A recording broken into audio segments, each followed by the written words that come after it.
Everyone, welcome back. आज हम लोग एक ऐसे होम्योपैथिक मेडिसिन की बात करने वाले हैं जो ओनियन से बनने वाली होम्योपैथिक मेडिसिन है। Yes, we are talking about allium cepa. आज की वीडियो में हम एलियम सेपा पे डिटेल डिस्कशन करने वाले हैं। एलियम सेपा का कॉमन नेम है ओनियन। इसे डिस्कवर किया है डॉक्टर हेरिंग ने। इसकी फैमिली नेम है लिलाशिया। एलियम सेपा के इंट्रोडक्शन की अगर हम बात करें, the mother tincture of allium cepa, ये रेड बल्ब जो ओनियन का फ्रेश रेड बल्ब होता है उससे प्रिपेयर किया जाता है। Ordinarily it has no therapeutic value, but when it is potentised it serves as an excellent remedy for any catarrhal inflammation. Ordinarily तो ओनियन की कोई इतनी थेराप्यूटिक वैल्यू नहीं होती है, बट अगर इसे पोटेंटाइज किया जाए तो ये बहुत अच्छी रेमेडी है कैटरल इन्फ्लेमेशन के लिए। कैटरल इन्फ्लेमेशन ये एक ऐसा इन्फ्लेमेशन है जिसमें एक्सेसिव सिक्रीशन होता है म्यूकस का फ्रॉम म्यूकस मेम्ब्रेन। ये एक एक्यूट ड्रग है, तो हम इसे जनरली एक्यूट केसेस में यूज़ करते हैं। नेक्स्ट हम इसके क्लिनिकल कंडीशंस की बात करें तो ऐसे कंडीशंस जहाँ पे हम एलियम सेपा को क्लिनिकली यूज़ कर सकते हैं, तो सबसे पहले कैटरा के कंडीशन में हम यूज़ कर सकते हैं, कोल्ड के कंडीशन में हम यूज़ कर सकते हैं, coryza, cough, diarrhoea, influenza, injury के कंडीशन में हम यूज़ कर सकते हैं, laryngitis that is inflammation of larynx के कंडीशन में हम यूज़ कर सकते हैं, nasal polyps, throat affection, whooping cough जैसे कंडीशन में हम एलियम सेपा का यूज़ कर सकते हैं। नेक्स्ट इसके एक्शंस की बात करें तो एलियम सेपा हमारी बॉडी में कहाँ पर सबसे ज़्यादा एक्ट करता है, तो the main seat of action जो है इसका ये कंजक्टिवा पे है, mucous membrane of nose, respiratory tract, intestine, nerves and vein space का स्पेशल एक्शन है। पैथोजेनेसिस, एलियम सेपा ये इरिटेशन कॉज करता है कंजक्टिवा में, mucous membrane of nose, respiratory tract और जीआईटी ट्रैक पे ये इरिटेशन कॉज करता है, जिसकी वजह से एक्यूट कैटरल इन्फ्लेमेशन होने के चांस है। एक्यूट कैटरल इन्फ्लेमेशन जैसे कि मैंने आपको बताया, ये एक ऐसा इन्फ्लेमेशन है जिसमें एक्सेसिव सिक्रीशन होता है म्यूकस का, म्यूकस मेम्ब्रेन से, जिसमें कंजेशन, रनिंग नोज, कफिंग जैसे सिम्टम्स हमें देखने के लिए मिलता है। इसके साथ प्रोफ्यूज डिस्चार्ज होता है।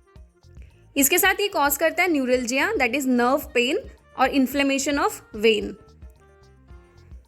नेक्स्ट इसके हम कॉन्स्टिट्यूशन की बात करें तो कॉन्स्टिट्यूशन में हम जनरली फिजिकल मेकअप कैसा होगा, दिखने में कैसा होगा पेशेंट, उसके बाद ये हॉट पेशेंट होगा या चिली पेशेंट होगा, माइजम कौन से कवर होंगे, टेम्परामेंट्स कौन से होंगे, ये सब डिस्कस करते हैं कॉन्स्टिट्यूशन में। तो सबसे पहले हम फिजिकल मेकअप की बात करें तो जैसे कि ये एक्यूट ड्रग है तो फिजिकल मेकअप इसका कॉन्स्टिट्यूशन इतना इंपॉर्टेंट नहीं है कंसिडर करना, बट फिर भी पेशेंट हॉट होगा जनरली और सोरिक माइजम होगा इसके बैकग्राउंड में। नेक्स्ट इसके गाइडिंग इंडिकेशंस की बात करें तो गाइडिंग इंडिकेशन में सबसे पहले तो एलियम सेपा ये एक लेफ्ट साइडेड मेडिसिन है। लेफ्ट साइडेड मेडिसिन का मतलब ये होता है कि जो भी सिम्टम्स प्रोड्यूस होंगे पेशेंट में, पेशेंट की बॉडी में, ये लेफ्ट साइड से स्टार्ट होंगे और राइट की तरफ कन्वर्ट होंगे सारे सिम्टम्स। कॉमन कोल्ड, कफ और हेडेक जो है, अगर पेशेंट में वार्म रूम में एग्रेवेट हो रहा है और ओपन एयर में जाने के बाद उन्हें बेटर फील हो रहा है और जब वो वार्म रूम में वापस रिटर्न आ रहे हैं तब वापस सिम्टम्स एग्रेवेट हो रहा है, तो allium cepa must be thought of. Allium cepa will be the remedy. Profuse watery and acrid nasal discharge होता है। एक्रिड का मतलब होता है स्ट्रॉन्ग ऐसा डिस्चार्ज जो इरिटेशन थोड़ा कॉज कर रहा हो, अनप्लेजेंट स्मेल हो, तो प्रोफ्यूज वाटरी और एक्रिड नेजल डिस्चार्ज होगा with profuse bland lacrimation. Lacrimation that is tears जो आते हैं आई से, उसको लैक्रिमेशन बोलते हैं, तो ये ब्लैंड होगा। ये कैरेक्टरिस्टिक सिम्टम है एलियम सेपा का। Raw desire for raw onion, raw onion खाने का डिज़ायर होता है पेशेंट को, ये एक इंडिकेशन है इस रेमेडी का। एग्रेवेशन जो है ये वार्म रूम में होगा और इवनिंग के टाइम पे एग्रेवेशन होगा, और कोल्ड रूम में और ओपन एयर में बेटर फील होता है पेशेंट को। Violent laryngitis, laryngitis that is inflammation of larynx, तो जो कफ प्रोड्यूस होगा पेशेंट को ऐसा फील होगा जैसे कि लैरिंग्स टियर हो रहा है और स्प्लिट हो जाएगा, इस तरीके की फीलिंग होती है पेशेंट को। न्यूरल्जिक पेन जो है वो लॉन्ग थ्रेड लाइक होगा, ये again one of the characteristic feature है। न्यूरल्जिक जो पेन है पेशेंट को वो लॉन्ग थ्रेड लाइक होगा, जिसकी वजह से एम्प्यूटेशन या नर्व इंजरी के चांसेस हैं, तो ये allium cepa will be the remedy जो रिलीफ दे सकती है पेशेंट को। Again one of the characteristic symptom, जैसे कि मैंने आपको बताया एलियम सेपा की बहुत अच्छी कैरेक्टरिस्टिक और पेक्यूलर सिम्टम है कि जो पेन हो रहा है एलियम सेपा को वो थ्रेड लाइक पेन होता है।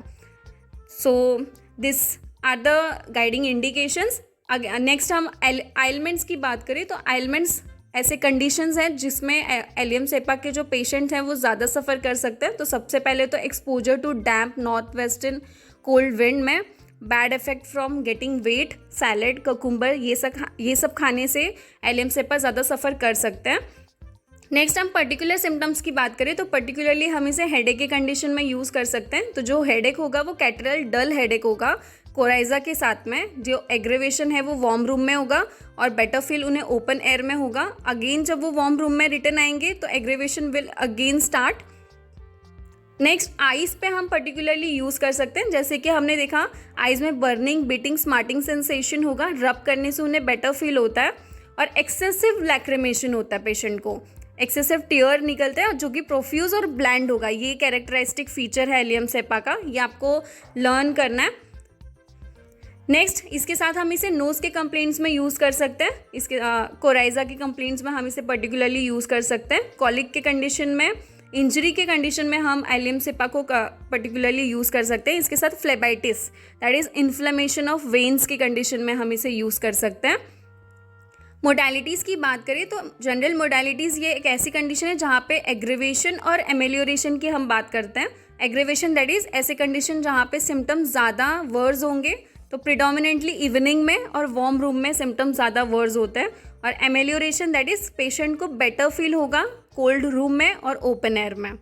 So this was all about allium cepa drug picture. हमने डिटेल में डिस्कशन किया एलियम सेपा के बारे में। Thank you for watching.